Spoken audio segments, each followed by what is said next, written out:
Halo guys, kali ini kakak akan membahas materi trigonometri kelas 10. Nah, sebelum kakak membahas materi ini, jangan lupa like, share, dan subscribe ya video kakak ya, supaya kakak bisa buatkan video-video berikutnya. Nah, untuk trigonometri sendiri dasarnya dulu ya, kakak ngajarkan dari dasarnya dulu. Yang pertama, itu kalian harus ngerti dulu perbandingan trigonometri. Oke, perbandingan trigono.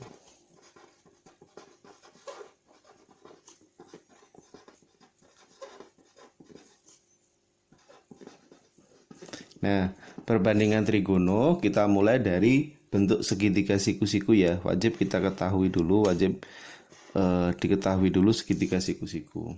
Nah, misalnya kita punya segitiga siku-siku dan salah satu sudutnya di sini adalah alfa. Nah, ketika kita sudah memisalkan salah satu sudutnya alfa, nanti ada tiga sisi ya yang diketahui. Kalau di sininya adalah alfa, di depannya sudut alfa itu dikatakan D atau depan. Nah, depannya alfa dikatakan D, depan. Terus yang ini sisi miring dikatakan mi atau miring. Terus sisi yang bawah di sini adalah dikatakan sisi samping. Berarti ada tiga sisi berikut. Nah, dari tiga sisi berikut langsung kita cari sifat-sifatnya apa saja dalam trigonometri, yaitu yang pertama ada sin alfa, cos alfa, terus tangen alfa. Nah, ini punya rumus masing-masing. Sin alfa sendiri rumusnya adalah depan bagi miring. Kalau cos alfa itu rumusnya adalah samping dibagi miring. Kalau tangen adalah depan bagi samping. Nah, ini rumus-rumus dasarnya dulu.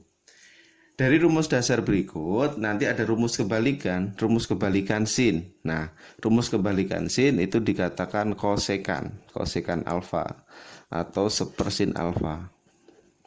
Nah, ini adalah miring dibagi dengan depan. Oke, terus berikutnya kebalikan dari cos ya, itu adalah sekan alfa sama dengan sepercos alfa. Nah, kebalikannya berarti miring bagi samping. Terus yang berikutnya tangen alfa itu adalah kotangen. Kotangen alfa itu sama dengan 1 dibagi tangen alfa. Nah, ini dikatakan adalah samping dibagi depan. Nah, ini adalah rumus-rumus kebalikannya. Nah, selain yang dasar-dasarnya ini dulu, nanti yang perlu kita ketahui adalah nilai sudut istimewa. Oke ya, nilai sudut istimewa. Nilai sudut istimewa. Nah, apa saja dalam nilai sudut istimewa? Nah, ini wajib dihafalkan ya.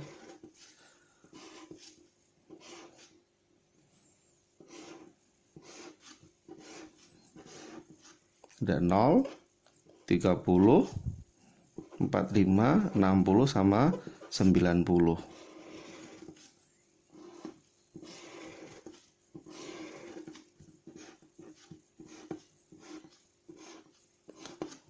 Nah, ini adalah sinnya, sin alfa, cos alfa, terus ini adalah tangen alfa. Nah, sambil kita hafalkan ya, cara menghafalkannya biar mudah, biar gampang ingat. Sin alfa, ini alfanya adalah 0, adalah sin 0 sama dengan 0. Terus alfanya kalau diganti 30 itu artinya setengah. Sin 45 artinya setengah akar 2. Ini setengah akar 3. Terus ini adalah 1. Nah, kalau sinnya udah hafal, otomatis cos dan tangannya pasti ketemu. Bagaimana cara mencari cos? Itu tinggal dibalik ya. Jadi bacanya dari kanannya sin. Dari kanannya sin berarti apa? 1 setengah akar 3 setengah akar 2 setengah sama 0. Terus berikutnya untuk yang tangen itu sin bagi cos ya, 0 bagi 1 0. Setengah bagi setengah akar 3, ini kalau setelah dirasionalkan hasilnya sepertiga akar 3. Ini adalah 1. Ini akar 3, ini adalah tak terdefinisi ya, atau tidak memenuhi, 1 bagi 0. Oke, adalah ini nilai sudut istimewa ya, nilai sudut istimewa dalam trigono dan kelipatannya. Terus berikutnya yang penting lagi itu adalah kuadran atau letak sudut. Kuadran. Nah, gimana cara menentukan kuadran? Itu seperti sumbu koordinat ya. Jadi kita harus tulis dulu sumbu koordinat. Nah, ini adalah 0 derajat. Ini adalah 90. Ini adalah 180. Ini 270 dan ini adalah 360. Jadi kembali lagi. 0 derajat itu senilai dengan 360 derajat. Nah, sekarang kita tandai ya. Dari 0 derajat sampai 90 derajat itu dikatakan kuadran 1. Nah, ini penamaannya. Terus di sebelah kirinya itu dikatakan kuadran 2, bawahnya kuadran 3, kanannya adalah kuadran 4. Nah, ini penamaan tentang kuadran. Dimana kalau kuadran 1, ingat, kuadran 1 di sini itu semuanya bernilai positif.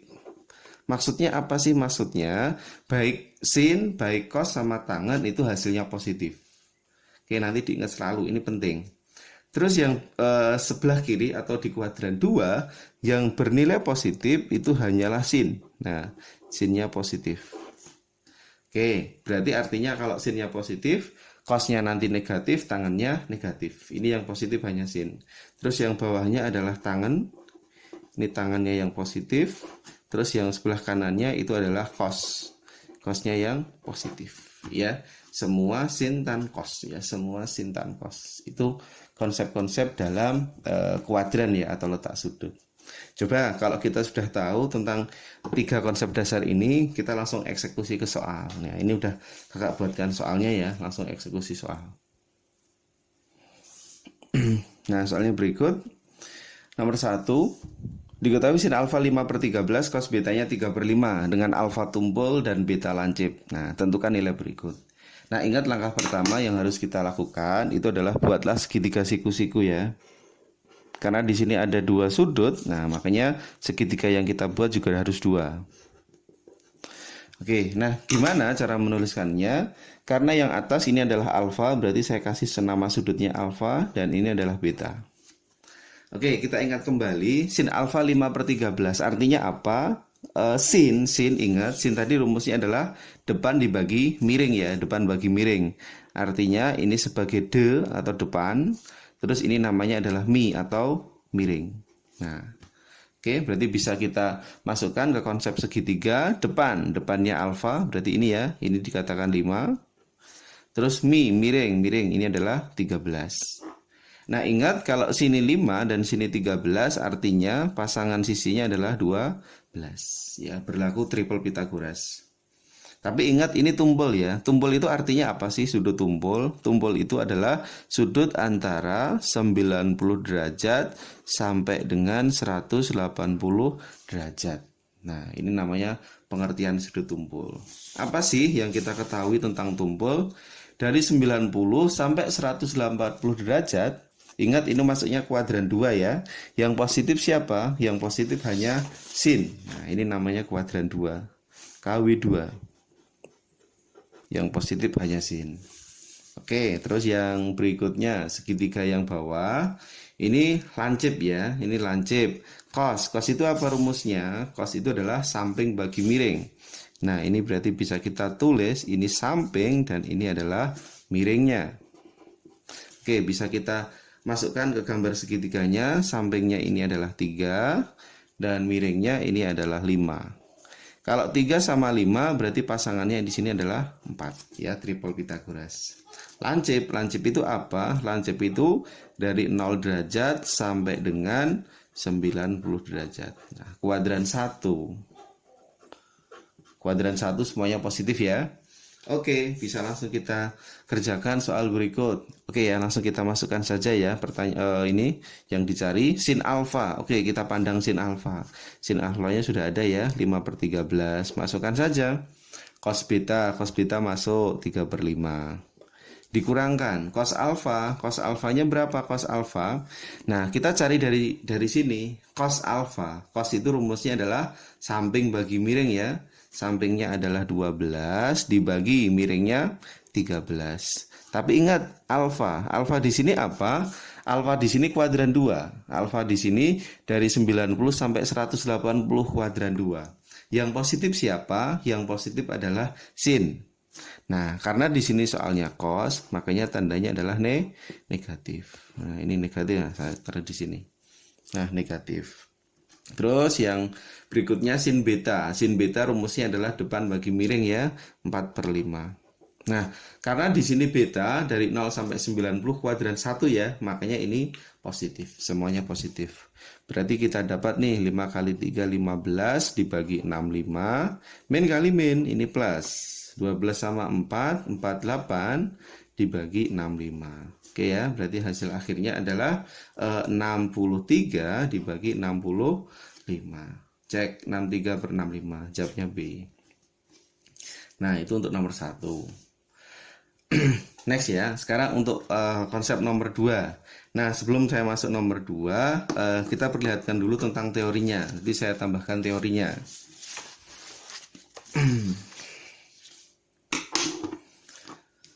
Oke, namanya adalah sudut berelasi. Konsepnya namanya sudut berelasi.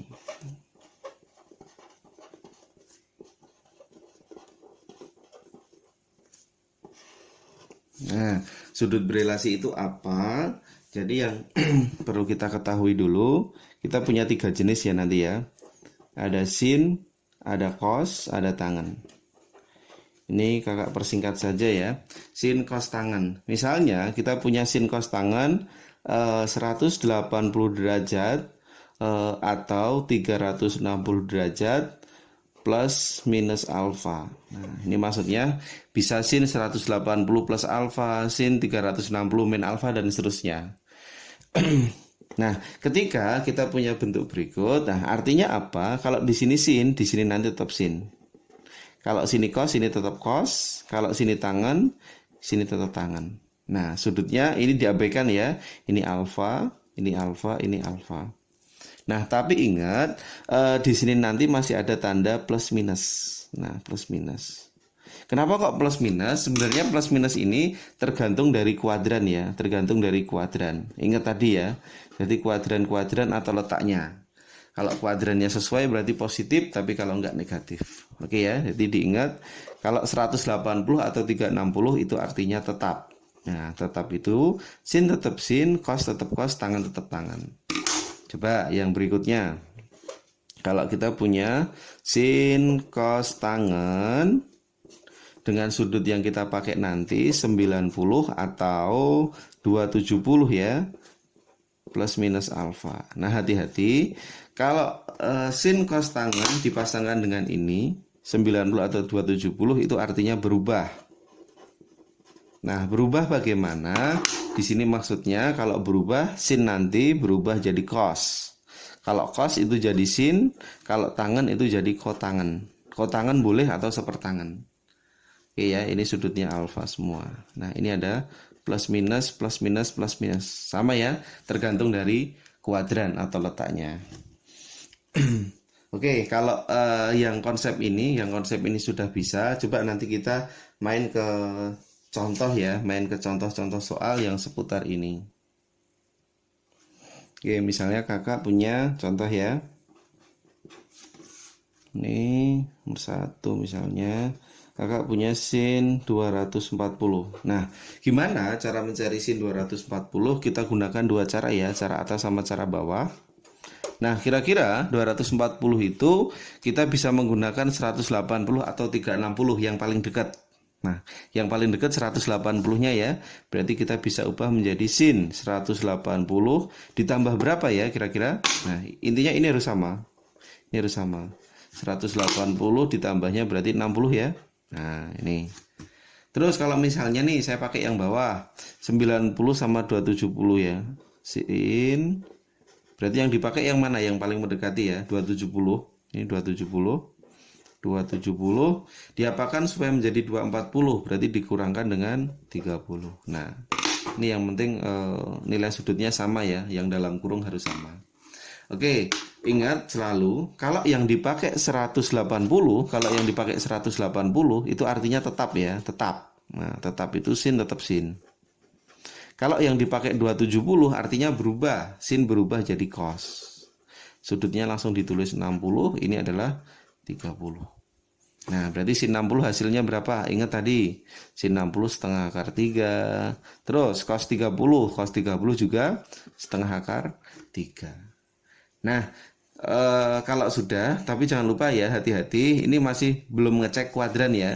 240, ingat 240 itu letaknya di mana? Letaknya di kuadran mana? Oke, ini masuknya adalah di kuadran 3 ya, kuadran 3. Sin di kuadran 3, berarti sin di kuadran 3 itu artinya adalah negatif. Karena kuadran 3 miliknya tangan. Nah, ini kalau dikerjakan dengan konsep ya sudut berelasi. Tapi coba ini kakak akan jelaskan dengan konsep lain ya. Jadi dalam menghitung sudut ini biar lebih mudah. Nah, kita punya soal berikut.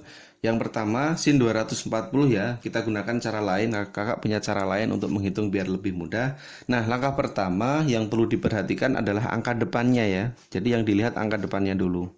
Nah, angka depannya di sini artinya dia genap atau ganjil. Nah, genap ya, 2 itu termasuk angka genap. Nah, ini adalah angka depan genap. Genap. Nah, kalau genap itu artinya apa? Kalau genap itu artinya adalah sama. Sama. Kalau angka depan genap itu artinya sama. Nah, sama bagaimana? Itu artinya kalau sini sin, sini tetap sin. Ini cos, ini tetap cos. Ini tangan, tetap tangan. Nah, setelah ini konsep berikutnya yang kita lihat cukup gini. 2 sama 4, jadi angka depan sama angka di tengah kita tambahkan. 2 tambah 4 berapa? 6. Angka belakang tetap. Nah, seperti ini. Terus berikutnya, angka depan sama tengah ditambah. 2 tambah 2, 4. Belakangnya tetap 5.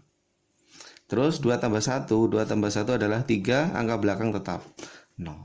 Oke ya, berarti langsung ditulis sin 60 hasilnya setengah akar 3 cos 45 setengah akar 2 tangan 30 sepertiga akar 3. Nah, tapi belum selesai.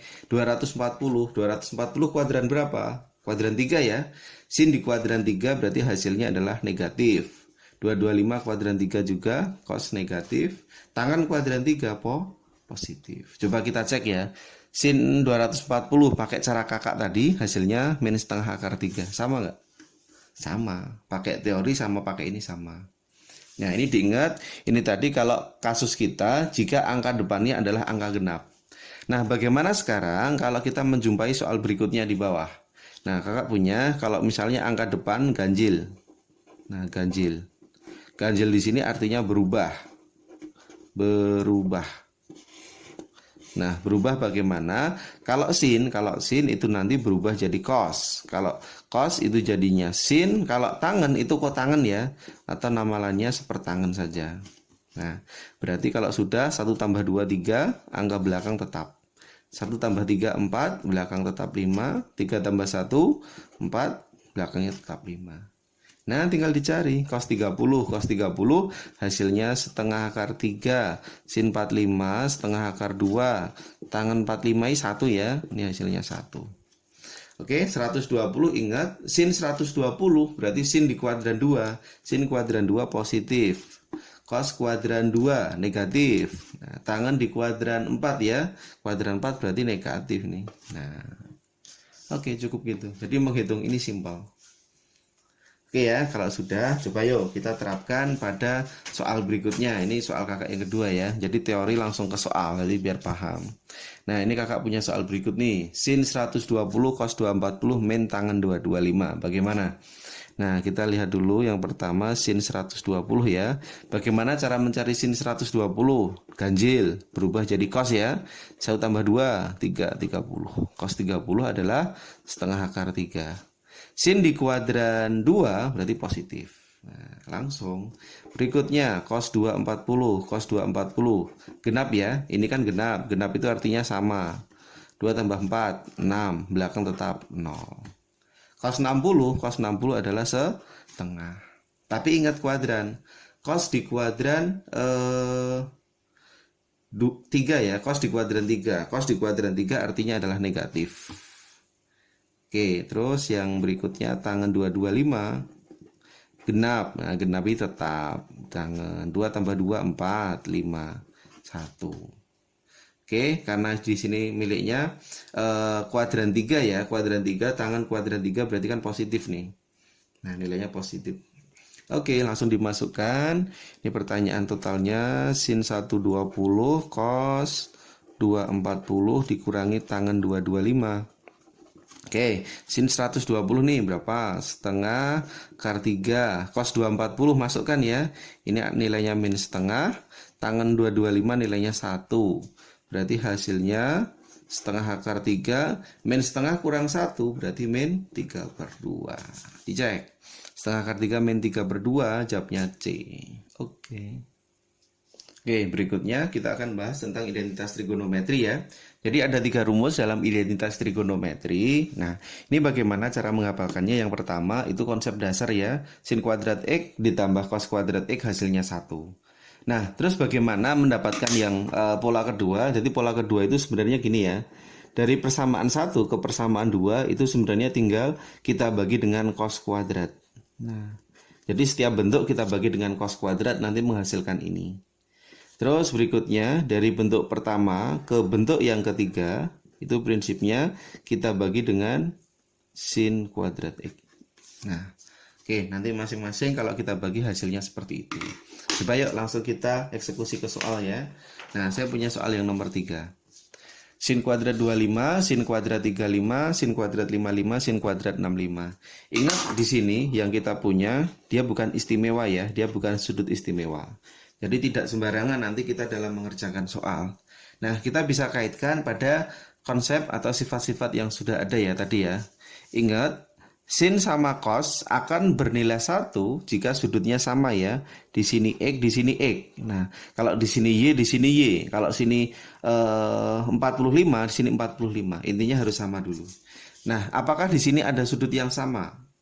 Belum ya, ini tidak ada yang sama. Nah, berarti kita bisa berpikir nanti kita harus menyamakan sudut-sudutnya.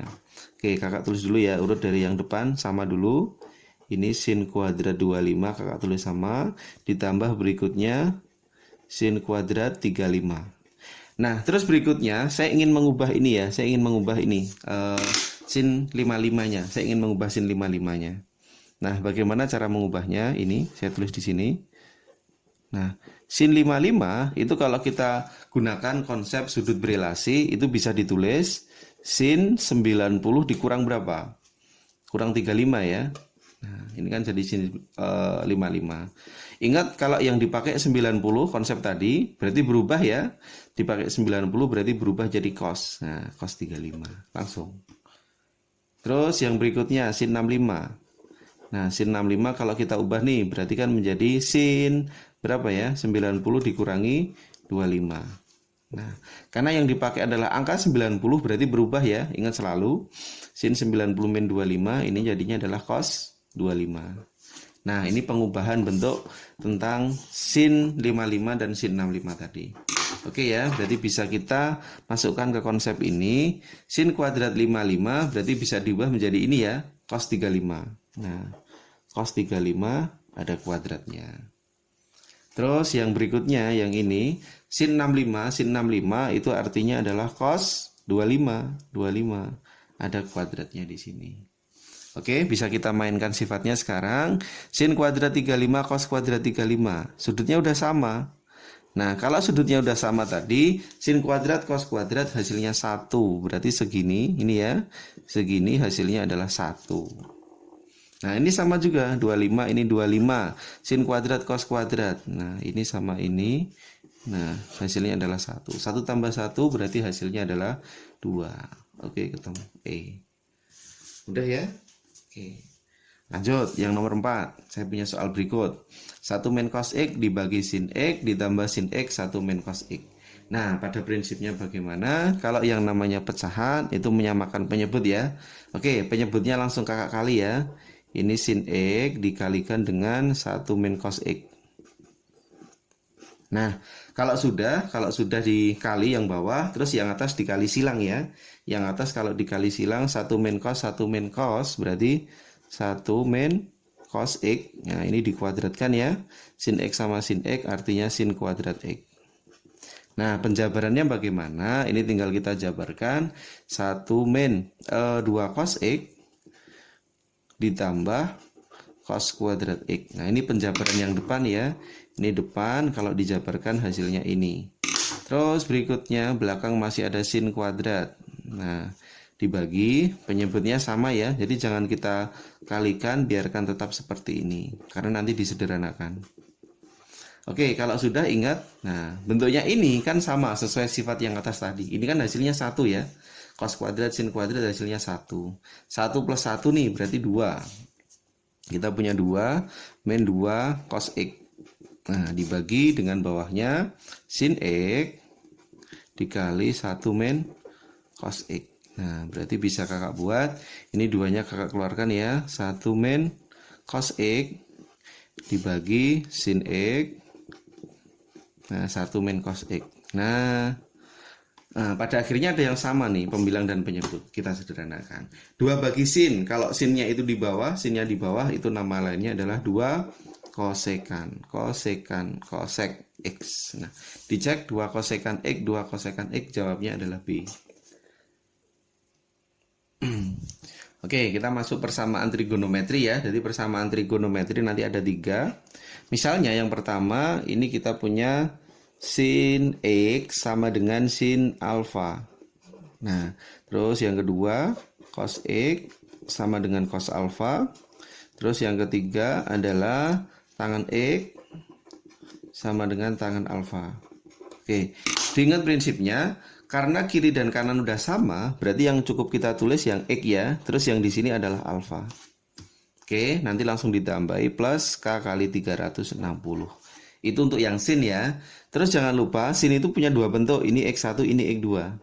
Nah, X2-nya apa? Kalau sini alfa, di sini nanti 180 min alfa. Itu sifatnya kalau sin. K360 sama. Oke, terus yang cos ya, yang cos. Kiri cos, kanan cos. Nanti bisa ditulis X sama dengan alfa ditambah K kali 360. Nah, terus yang X1 ya, ini X2. Kalau cos di sini min alfa. Jadi alfa sama min alfa plus K360. Terus untuk yang tangan, kalau tangan satu bentuk saja ya, X sama dengan alfa. Nah, tapi K-nya dikali 180. Nah, ini sifatnya. Oke, coba ya langsung eksekusi soal. Eksekusi soal yang kaitannya sama soal itu. Nomor 5. Nah, saya punya soal nomor 5 nih. 2 cos X sama dengan akar 3 dengan interval sudut berikut. Oke, bisa kita tulis 2 dikali cos X sama dengan akar 3 ya. 2 ini kalau kita pindah ruas jadi bagi ya. Berarti cos X sama dengan setengah akar 3. Nah, kita ingat kembali tentang sudut tadi. Cos yang hasilnya setengah akar 3. Berarti berapa? Sama dengan cos 30. Nah, ini ya, cos 30. Hati-hati. Terus karena kiri dan kanan itu bentuknya sudah cos, berarti yang kita tulis cukup ini ya, X sama dengan 30. Nah, plus K kali 360. Terus yang berikutnya ini X1 ya, terus yang X2-nya adalah kalau cos itu alfa sama min alfa ya, berarti min 30 plus K kali 360. Nah, terus K-nya bagaimana? K itu adalah bilangan bulat positif ya. K itu bilangan bulat positif. Yang pasti nanti kalau dimasukkan interval sudutnya ada. Nah, berarti kalau K-nya ini saya ganti 0 aja ini. Kalau K-nya 0. Kalau K-nya diganti 0 berarti X-nya berapa? 0 kali 360, 0 tambah 30. Berarti ketemunya 30 derajat. Tapi kalau K-nya saya ganti 1 nih. 1 kali 360, 360. Ditambah 30 berarti 390. Nah, kan di luar interval X-nya. Berarti kita abaikan. Oke ya, jawabnya ini. Terus kalau yang bawah, K-nya saya ganti misalnya 0. Kalau diganti 0 nggak cocok ya, min 30 nanti. K-nya diganti 1 aja nih. Berarti X-nya ketemu berapa? 1 kali 360, 360 min 30. Berarti 330 derajat. Nah, oke, berarti himpunan penyelesaian kita adalah 30 derajat sama 330. Nah, kita cek. 30, 330. Jawabnya C. Oke, nomor 6. Sin 2X min pi per 4 sama dengan setengah akar 2. Apa sih pi per 4? Jadi pi per 4 di sini, pi per 4 ini kan sudut dalam ini ya, radian ya. Kalau diubah dalam derajat bagaimana? Pi itu artinya 180 derajat. Dibagi 4 berarti hasilnya adalah 45. Nah, nanti diubah dulu. Kalau dibuat dalam pi nanti lebih susah. Kita buat dalam derajat dulu. Berarti bisa kakak tulis, ini menjadi gini ya. Sin 2x dikurangi 45 sama dengan setengah akar 2. Setengah akar 2 itu berarti sin 45. Nah, ketika kiri dan kanan sudah bentuknya dalam sin ya, berarti bisa kita tulis dua bentuk. 2x min 45 sama dengan 45. Nah, plus k kali 360. Itu bentuk pertama. Nah, bentuk kedua bagaimana? 2x min 45 sama dengan. Ingat kalau di sini sin berarti selain alfa ini adalah 180 min alfa. Alfanya 45. Ya, teori tadi digunakan plus K360. Oke ya, ini min 45 pindahkan kanan berarti 2x sama dengan 90 plus K360.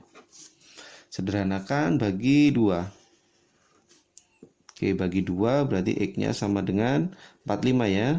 Ditambah K kali 180. Nah, berarti didapat jika K-nya sama dengan 0 ya. Ini K-nya 0 berarti X-nya adalah 45. Nah, kalau K-nya 1 tidak masuk ini, berarti 45 saja. Terus berikutnya 2X min 45, berarti ini min 45 hilang ya. Berarti didapat 2X sama dengan 180 plus K360. Sederhanakan saja ya. Bagi dengan 2. Berarti X sama dengan 90 plus K kali 180. Nah, K-nya diganti 0 ya. K-nya diganti 0, berarti X-nya adalah 90. Nah, kita udah punya 45 derajat sama 90 derajat. Karena di hasilnya nanti diubah dalam bentuk pi radian ya. 0 sampai pi berarti kita ubah juga dalam pi. Berarti 45 itu sama dengan 45 derajat per 180 derajat pi. Nah, ini kalau mengubah dalam pi. Ini bagi ini berarti hasilnya seperempat pi. Terus kalau 90 ini berarti kan X-nya 90 per 180 pi. Artinya setengah pi ya. Berarti yang jawabnya ini. Setengah pi sama seperempat pi. Berarti pi per 4 sama pi per 2 ya. Berarti jawabnya A. Oke, lanjut pada fungsi trigonometri ya. Jadi kakak tuliskan fungsi trigonometri yang penting. Ini yang misalnya kakak punya fx sama dengan k dikalikan sin ax plus b. Nah, terus yang kedua fx sama dengan k dikalikan cos ax plus b. Terus yang ketiga fx sama dengan k dikalikan tangen ax plus b. Nah, di mana dari masing-masing bentuk berikut, misalnya yang kita cari adalah ini ya. Jadi maksimal. Maksimal sama minimal. Nah, bagaimana untuk mencari maksimal sama minimal? Nah, maksimal itu nanti adalah yang kita lihat koefisien dari trigonometrinya ya. Koefisien itu depannya. Nah, untuk sin itu nanti maksimalnya K, untuk minimalnya berarti min K. Nah, sama halnya untuk yang cos ya. Maksimal itu adalah K, minimalnya adalah min K. Nah, kalau tangen itu maksimalnya adalah tak hingga. Terus minimalnya min tak hingga. Nah, jadi dia tidak punya maksimal sama minimal karena di sini tak hingga sama min tak hingga. Coba langsung kita eksekusi pada soal kaitannya dengan fungsi trigono. Nah, ini ada soal yang nomor 7 ya. Nilai maksimal dari Y 4 plus 3 cos 2X. Nah, ini artinya bagaimana? Ingat yang berubah tadi adalah koefisien dari trigonometrinya ya. Koefisien dari trigonometrinya. Nah, ini kan kalau K berarti maksimal K. Kalau K ini berarti min K. Nah, kita pandang di sini. Siapa yang kita lihat yang koefisien trigono. Nah, koefisien trigonometrinya adalah 3 ini ya. Berarti yang kita ubah 3 ini. Nah, bagaimana? Misalnya kalau yang kita cari adalah maksimal, berarti nanti 4-nya tetap karena dia tidak nempel dalam trigono ya, berarti 4. Nah, karena sini 3 berarti plus 3. Oke, berarti hasilnya adalah 7. Selesai, ini maksimalnya. Nah, karena yang kita pandang cukup koefisiennya saja, yang belakang abaikan. Misalnya yang kita tanyakan adalah minimal misalnya. 4-nya tetap 4. Nah, terus karena di sini 3-nya nempel pada cos, nah berarti kan ada dua bentuk ya, plus sama min. Kalau di sini 3, jadi min 3. Nah, jadi tinggal mengubahnya dari sini. Ya, yang nempel dengan trigono. Kalau maksimal berarti plus, kalau minimal yang min. 4 min 3 adalah 1. Nah, yang kita cari tadi adalah ini. Jawabnya 7. 7 berarti D ya. Oke, berikutnya masuk pada aturan sin dan cos. Jadi misalnya kakak punya segitiga nih, sembarang ya. Segitiga sembarang dengan masing-masing sudut ABC. Nah, di mana kalau kita punya sudutnya ABC, sisi di depan sudut A disebut A kecil. Sisi di depannya B adalah B kecil. Ini C berarti ini C kecil. Nah, itu penamaannya. Di mana kalau dalam aturan sin, yang pertama aturan sin ya. Aturan sin atau sinus. Nah, rumusnya adalah sisi dibagi sin sudut A per sin A. Nah, terus sisi bagi sin sudut B dibagi sin B sama dengan sisi per sin sudut C per sin C. Nah, oke, ini aturan sin. Terus yang kedua nih aturan cos. Aturan cos. Nah, aturan cos bagaimana? Yang kita pandang misalnya nih dari sisi A ya, A kuadrat itu nanti sisi yang lain kuadrat, B kuadrat plus C kuadrat min 2 kali BC, 2 kali sisi ini ya, cos depannya. Karena di sini A berarti cosnya A besar. Terus kalau B kuadrat berarti tinggal kita tulis sisi lain, A kuadrat ditambah C kuadrat dikurangi 2AC cos B. Terus kalau C kuadrat berarti A kuadrat plus B kuadrat min 2AB cos C. Nah, ini rumusnya untuk aturan cos. Nah, kapan penerapannya pakai aturan sin dan kapan pakai penerapan cos? Biasanya kakak menitik beratkannya pada ini. Jika salah satu sisi dan sudut bersesuaian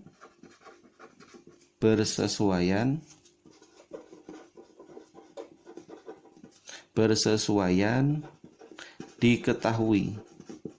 Nah, apa maksudnya? Salah satu sisi dan sudut bersesuaian. Contoh, kalau di sini ada sudut A, terus di sini ada sisi A, itu namanya sisi dan sudut bersesuaian.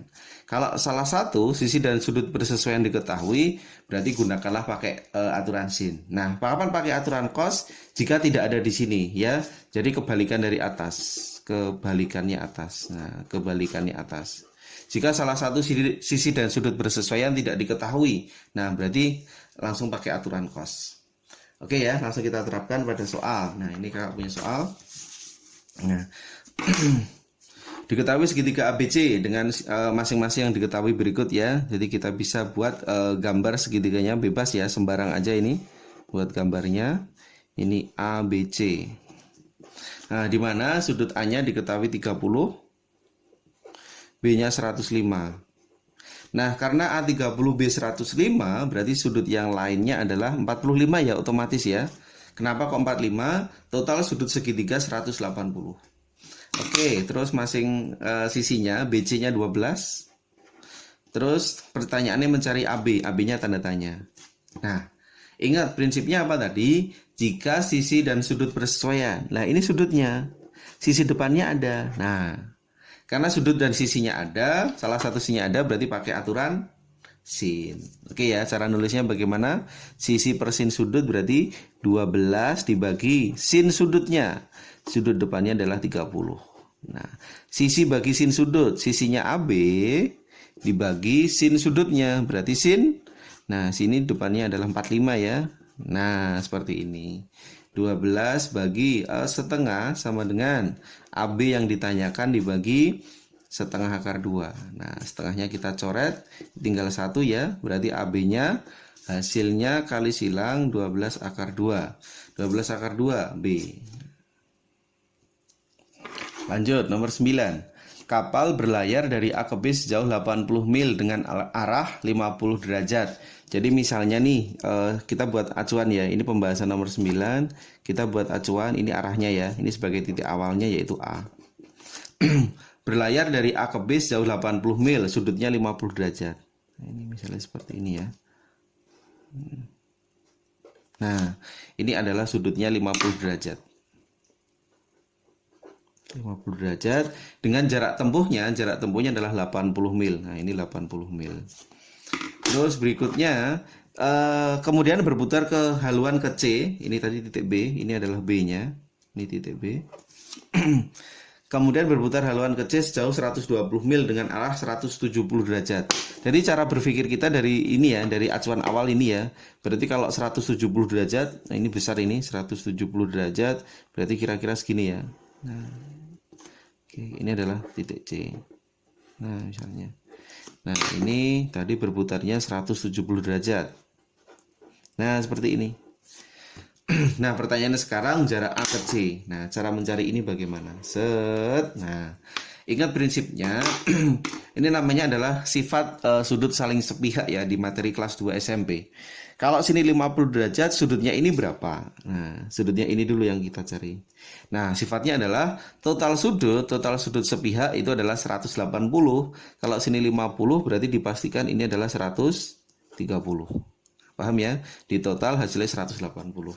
Nah, berarti dari sudut yang di ini ya, sisi yang lain B-nya 130 tambah 170 berarti kan 300 ya. Nah, karena satu putaran penuh itu 360, berarti ini adalah 60 derajat. Ya, ini tadi diketahui sejauh 120 mil. Nah, ini 120 mil. Nah, berarti gambarnya bisa tak persingkat saja ya, jadi biar mudah memahaminya. Ini adalah B, ini A, ini C. Ini 80, ini 120, ini adalah 60 derajat. Yuk, kita mencari AC-nya. Apakah ada sisi dan sudut bersesuaian? Sudut, nah sisinya nggak ada. Sisi, sudut nggak ada, sisi, sudut nggak ada. Berarti mau nggak mau kita menggunakan aturan cos. Nah, rumusnya bagaimana aturan cos? Sisinya dikuadratkan, AC kuadrat, sama dengan sisi yang lain dikuadratkan. Berarti AB kuadrat ditambah BC kuadrat min 2 AB dikalikan BC cos sudutnya ya. Berarti sudutnya di sini adalah 60 derajat. Yuk kita cari AB dikuadratkan berarti 80 ya. 80 kuadrat berarti 6400. BC dikuadratkan. Ini ya. Oke, 14.400 ya. Dikurangi 2 kali 80 dikali 120 cos 60 setengah ya. Nah, ini tinggal sederhanakan. Berarti didapat ini kalau kita total ya 20.800 ya. 8 kali 12 96. Oke, 9.600. Berarti kalau dikurangkan ini adalah hasilnya 11.200 ya, 11.200 ya. Nah, berarti kalau sudah dikurangkan, oh ya ini masih dalam bentuk kuadrat ya, berarti AC-nya di sini adalah akar dari 11.200. Kalau disederhanakan berarti berapa ya? 1.600 dikalikan dengan 7. Ya, benar ya. Berarti 1.600 kali 7 ini 40 akar 7. Cek 40 akar 7. Nah, jawabnya D. Oke, sekarang masuk ke luas segitiga ya. Jadi misalnya diketahui segitiga ABC dengan salah satu sudutnya misalnya di sini adalah alfa. Nah, tentukan luas segitiganya. Di mana untuk mencari luas segitiga ABC itu bisa kita tulis setengah dikalikan sisi apitnya, sisi yang mengapit sudut. Berarti adalah AB sama BC ya. Nah, dikalikan sin dari sudut apitnya. Sudut apitnya adalah alfa. Nah, pokoknya tergantung dari sisi apit dan sudut yang diapit. Nah, nanti rumusnya seperti ini. Coba ya kita terapkan pada soal berikut. Nomor 10. Luas segi 12 beraturan. Bayangkan ya kalau kita mencari segi 12 beraturan. Ini gambarnya sangat sulit sekali. Nah, ini kakak buatkan aja salah satu bagiannya ya. Salah satu bagian saja nanti ada bentuk seperti ini. Nah, artinya apa? Nanti ini sebanyak 12 segitiga ya kalau kita buat ini seginya. Nah, nanti sebanyak 12. Misalnya saya punya lingkaran, pokoknya nanti dibuat 12 sampai 12 sisi, tapi karena banyak ini nggak usah kakak tulis. Ya, intinya salah satu saja ya. Dimana kalau ini sebagai pusat, dimana kalau ini sebagai pusat, cara mencari sudutnya ini bagaimana? Nah, karena ada sebanyak 12, berarti sudutnya ini adalah 360 derajat dibagi dengan 12. Berarti ketemunya 30 derajat. Nah, ini 30 derajat. Nah, karena ada 12 segitiga nanti. Terus sisinya masing-masing 10. Ini 10, ini 10. Nah, bisa nggak kita mencari luas segi 12? Nah, luas segi 12, nah itu sama artinya dengan 12 kalinya dari luas segitiga. Nah, ini berarti bisa kita tulis 12 kalikan luas segitiga setengah kali sisi apit. Sisi apitnya 10 kali 10 kali sin sudut apitnya. Sudut apitnya adalah 30. Berarti kalau ini disederhanakan bisa ya. Ini kalau disederhanakan berarti 6, 10, 10. Ini adalah setengah. Sederhanakan ini adalah 5 ya. Nah, berarti hasilnya adalah 300. Cek 300, jawabnya E. Oke, paham ya? Nah, silakan nanti bisa dipelajari dulu semua teori dan latihan soalnya. Semoga bermanfaat. Oke, sekian. Assalamualaikum warahmatullahi wabarakatuh.